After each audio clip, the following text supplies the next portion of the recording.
కావ్యను నిఖిల్ డైరెక్ట్‌గా ఇంటికి తీసుకొని వెళ్లే విజువల్స్ కొన్ని బయటకు వచ్చాయి. 'బిగ్ బాస్' సీజన్ 8 టైటిల్ విజయాన్ని సొంతం చేసుకున్న నిఖిల్ మాల్యాకర్ ప్రస్తుతం పాపులర్ టీవీ ఆర్టిస్ట్‌గా ఎంతో మంచి సక్సెస్‌ని అందుకుంటున్నారు. ఇక వరుసగా 'బిగ్ బాస్' సీజన్ 8 టైటిల్‌ని గెలుచుకున్న తర్వాత ఇంటర్వ్యూస్‌ని కూడా అటెండ్ అవుతున్నారు. అయితే 'బిగ్ బాస్' సీజన్ 8లో ఫిజికల్ టాస్క్‌ల్లో కానీ, బ్రెయిన్ పరంగా కానీ ఏదైనా టాస్క్‌ల విషయంలో నిఖిల్ 100% ఇవ్వడంతో పాటు హౌస్‌లో ఇతర కంటెస్టెంట్స్‌తో ఎలా మెలగాలి అన్నది నిఖిల్‌కి బాగా తెలుసని చెప్పాలి. దాంతో బయట తనకు మంచి క్రేజ్ దక్కింది. దానితో పాటు హౌస్‌లో కావ్య కోసం లవ్ స్టోరీ చెప్తూ బయటికి వెళ్ళగానే కావ్యని కలుస్తానని, ఎవరు ఒప్పుకున్నా ఒప్పుకోకపోతే నా పిల్లను లేపుకొని పోతానంటూ కూడా కొన్ని వ్యాఖ్యలైతే చేసిన సంగతి అందరికీ తెలిసిందే.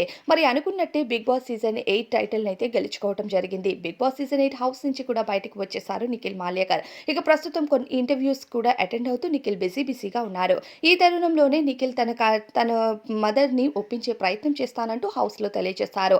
అంటే నిఖిల్ కుటుంబం నుంచి కావ్య, నిఖిల్‌కి సంబంధించిన అప్డేట్స్ అయితే ఎప్పటికప్పుడు ఇకపైన రాబోతున్నట్టుగా తెలుస్తుంది. మరి దీనిపై అభిప్రాయం కామెంట్స్‌లో చెప్పండి.